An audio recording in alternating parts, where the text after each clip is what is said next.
Bonjour tout le monde, aujourd'hui on va voir quelques figures de style et précisément les figures d'analogie. Mais qu'est-ce qu'une figure d'analogie?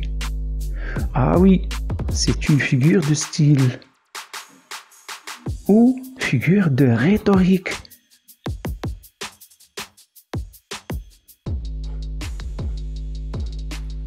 On appelle figure de style ou figure de rhétorique les procédés d'expression par lesquels, en s'écartant de l'usage ordinaire de la langue, un auteur cherche à attirer l'attention, séduire, émouvoir ou convaincre ses lecteurs.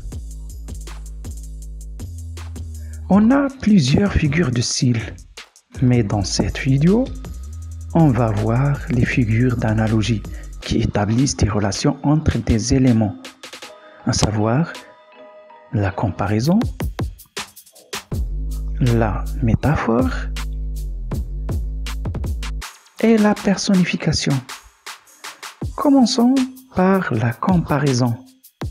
Cette figure consiste à rapprocher deux éléments ou bien deux réalités ayant au moins un point commun, le comparer et le comparant à l'aide d'un outil de comparaison.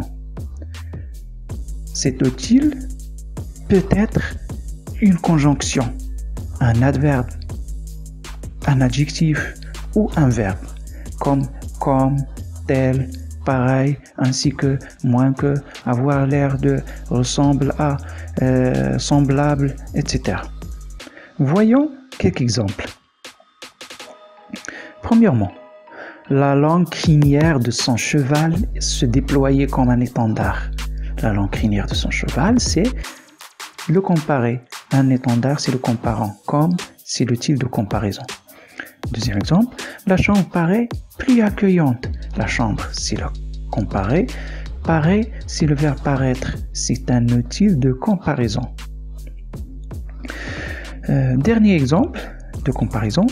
Une lampe, certes, éclaire mieux qu'une bougie. Donc ici, une lampe, c'est le comparer. Une bougie, c'est le comparant. Mieux que, c'est l'utile. Mais elle est moins jolie qu'un chandelier. Elle, c'est le comparer. Chandelier, c'est le comparant. Moins que, c'est l'utile de comparaison. Ensuite, on a la métaphore. C'est une mise en relation de manière implicite de deux éléments qu'un point commun permet de rapprocher, le comparer et le comparant. Le comparer parfois sous-entendu. Il s'agit ici d'une comparaison sans outil de comparaison. Exemple, ma mémoire était une cire fraîche. Ma mémoire, c'est le comparer. Une cire fraîche, c'est le comparant. Donc ici, ma mémoire comparée à une cire fraîche. Mon ami est un lion. Mon ami, c'est le comparer, comparé à un lion. Enfin, la personnification, qui est une attribution de caractéristiques ou de comportements humains à des animaux, des éléments de la nature ou bien à des objets, etc.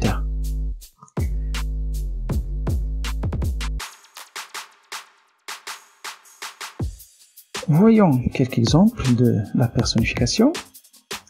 Les deux moineaux discutaient avec passion et je comprenais leur langage. Les deux moineaux discutaient. Que font les deux moineaux? Ils discutent. Donc, la discussion ici, c'est une caractéristique humaine. Donc, nous l'avons attribuée aux moineaux. Deuxième exemple, les objets ne me reconnaissaient plus. Ils m'opposaient un usage hostile.